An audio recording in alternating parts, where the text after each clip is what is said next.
Hey guys, in this video I'll show you how to set up a Revolut account. Alright, let's begin. First of all, open the Revolut app on your mobile device and make sure it is updated to the latest version available. After that, you will be redirected to this screen. On this screen, tap on the sign up button at bottom right corner and you will be prompted to enter your contact number. Simply select the right country code, enter your contact number and tap on the sign up button.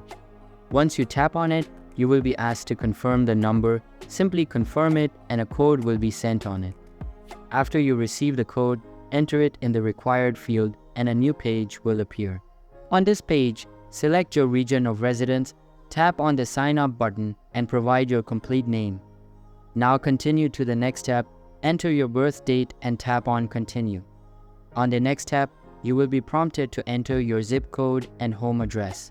Simply enter it, then type in your email address and you will be asked to verify your identity. Scan your face and you will be asked to enter your passcode. Enter a passcode, select no, tap on not now and then select your reason for using Revolut. After that, tap on continue and you can now avail a paid plan if you want to. If not, select not now again, tap on the continue button at the bottom and you are good to go. So that's basically how you can set up a Revolut account. And that's it for this video. If you find this helpful, consider subscribing and giving this a big thumbs up. Thanks.